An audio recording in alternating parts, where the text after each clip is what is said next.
that Shaelmaar lies defeated by Geralt of Rivia, master of the witchering trade. Behold, as the last gasps of life seep from the beast.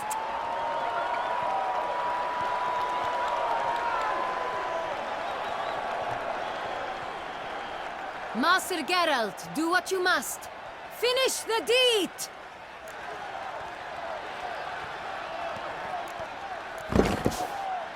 Monster's no threat. No need to kill it. A victor may always show mercy. It is his right. Long live Geralt the Merciful! Pikemen, see to the beast!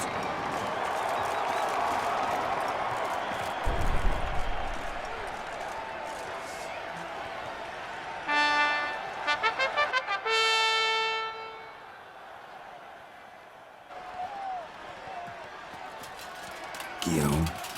The lad came damned close to dying. I'm fine. Not hurt at all. Vivian? Smile as befits a hero and keep silent. Speech clearly paints you. She approaches.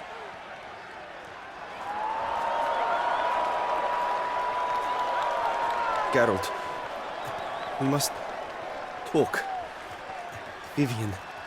You shall talk later, in the medic's tent. Geralt, magnificent, breathtaking. Your Grace. We knew that to summon you was a brilliant idea. We are delighted, ravished to have struck upon it. And I'm truly, honored. See to our young hero. Hop, hop. For we must make off with Geralt. We should talk. We had been long awaiting your arrival. Had nearly lost hope. Then suddenly, that entrance, so spectacular. Your Grace. Shaelmaars are dangerous creatures, even to knights in full plate armor. Nonsense. In Toussaint, knights have battled beasts for mere glory since time immemorial. True. Guillaume suffered a few bumps, scars, and bruises, but in return gained eternal glory as he who slew the monster. What about the crowd? Say the Shaelmaar had vaulted into the stands. Would have been a massacre. Geralt, though we value your fortuitous intervention in the arena, we would remind you your services have been retained, and as shall soon become clear, you will be generously compensated for completing another task altogether. Your Grace, my contract. I'd like to discuss it. Naturally, but not here. We shall need Damien. He led the investigation pending your arrival. But wherever could he be? Come, we must find him.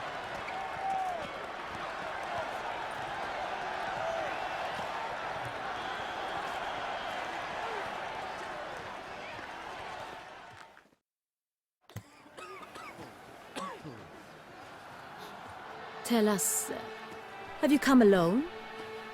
Or did Viscount Julian accompany you? Wish to see Dandelion, Your Grace? Yes. I mean, no. Yes. But solely to tell him we regret. Yes, deeply regret rescinding the death sentence we so justly handed down upon him. If we could turn back time, we would make certain he sat in a tower till he rotted. No, we would ensure he was broken on the wheel, then drawn, hanged, and quartered.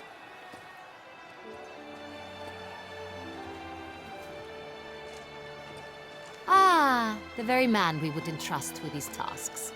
Damien de la Tour, captain of my personal guard.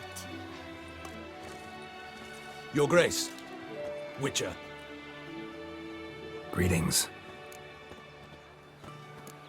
Sorry to have to tell you, but the Guardsmen handling the last victim's body... I know already. The creature in the cellar of Corvo Bianco. Was it the beast? No. A Bruxa, a kind of vampire. Not the beast, but tied to it in some way. You know this how? Through careful analysis of the evidence, both on the riverbank and at Corvo Bianco.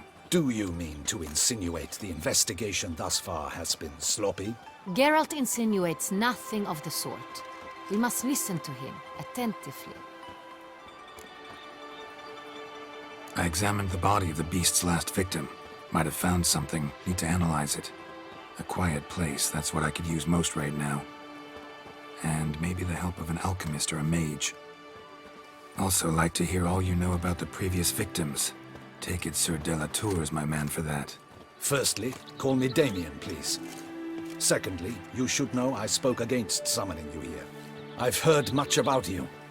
You bring trouble, or thus far have, always. And we've enough trouble as it is. Yet we are capable of defeating the beast on our own, without an outsider's help. I've no doubt about it. Damien, we settled the matter of the Witcher's employ some time past. Definitively. Since you have broached it nonetheless, let us discuss Geralt's pay. Are the legends true? Do Witchers usually demand that which you find at home, yet did not expect?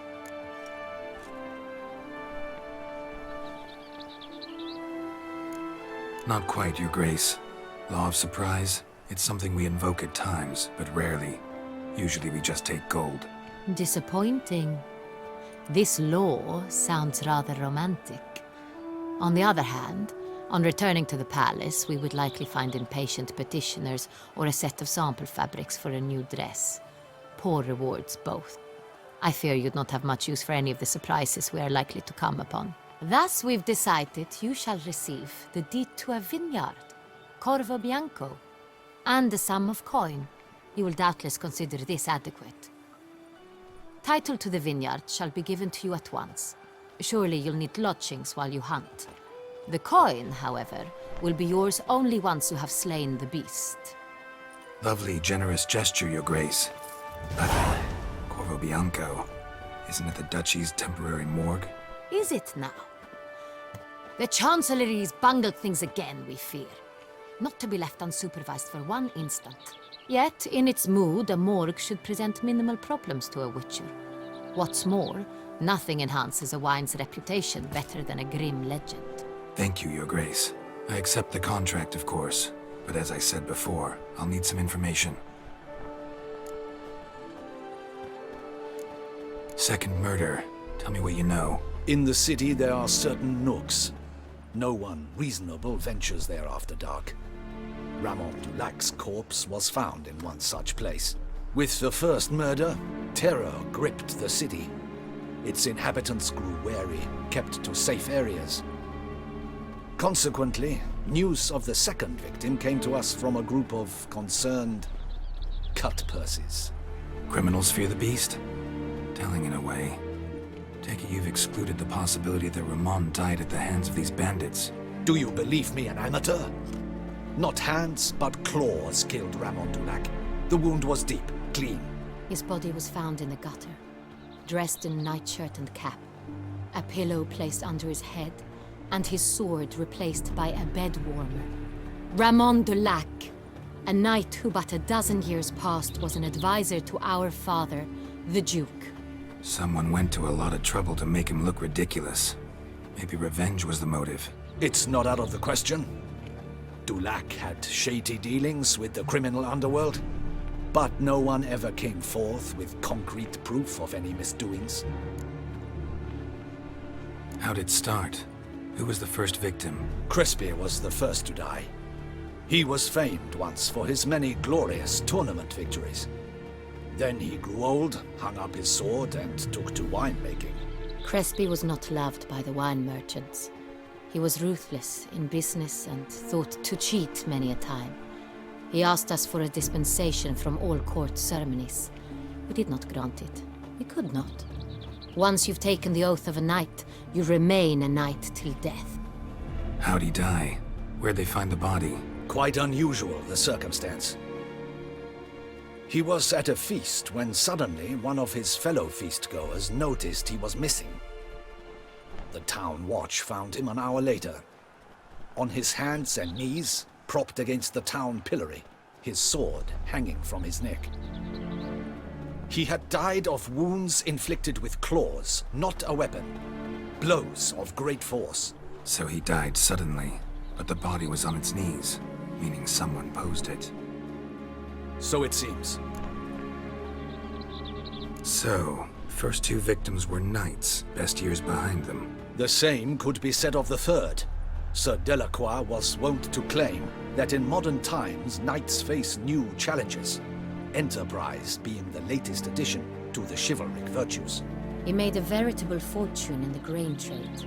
Palmerin even nicknamed him Sir de la Stinchi. Found a coin pouch on his body. Contained florins dating from various times, hailing from different provinces of the Empire. Delacroix loved coin, true, but had no patience for numismatics.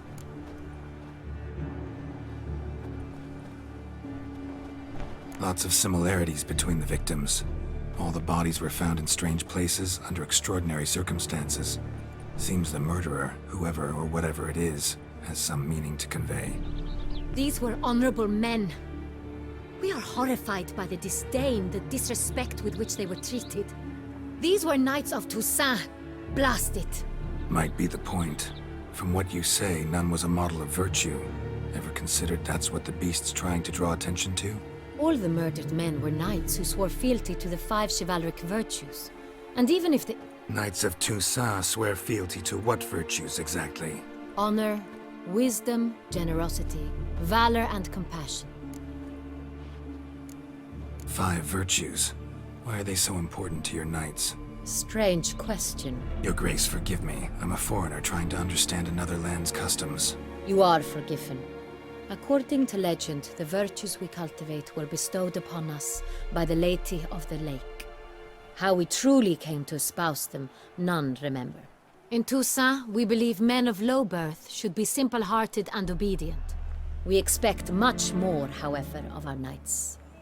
They are to be soldiers and courtiers, lords and servants. Thus, the need for clear moral guidelines. At the time of his dubbing, a knight vows to demonstrate throughout his life honor, wisdom, generosity, valor, and compassion. Beast seems to be pointing up moral decay, denouncing it. Victims were all humiliated. Might have been murdered to emphasize their lack of specific chivalric virtues. Honor compromised by the pillory. Wisdom by ridicule. Generosity by a coin pouch shoved down a throat. It seems to fit, true, though not perfectly. Can't discount the theory if it's on the lips of everyone in town. Say our reasoning's right. Next murder will be just as showy and denounce the victim's lack of the 4th virtue, valor.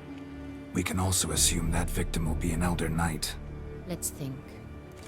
At the moment, all the knights are either at the tourney grounds or in the palace gardens. Our annual hare hunt shall begin there shortly. Have you heard of the custom? Milton mentioned something. Seemed excited to prance around in a bunny costume. Not sure why. Hang on. Strange circumstances. A knight advanced in years. The famed cowardice of rabbits. Could it be that simple? Is Milton de Palmerin the next victim? Milton also knew Delacroix. Told me so down by the river. Damien! To miss something so obvious. De Palmerin, Crespi, Delacroix, and Delac formed a knightly team. It was years ago, but They were a team? they were close friends, tightly knit, and as such earned the trust of our father, the Duke. We often witnessed him turn to them with delicate matters. Later, their paths diverged. Unlikely to be a coincidence. Beast must know it too. It's a lead, I'm sure. Your Grace, we need to find Milton, immediately. Rather problematic. You see, the garden entertainments are due to start, and he's disguised as the hare, hiding somewhere, waiting for some tipsy courtiers to find him. The hare's hiding place is a carefully guarded secret. We must call off the game, at once. First and foremost, we must remain calm. Damien, order the garden searched immediately, but discreetly. By no means can we disrupt the festivities. Panic will only incite the beast to strike sooner. And you, Witcher, follow me. My gardens, my night, I shall take the fall. A murder is out of the question. I will not allow it. Not near my palace. Horses? Ready our horses!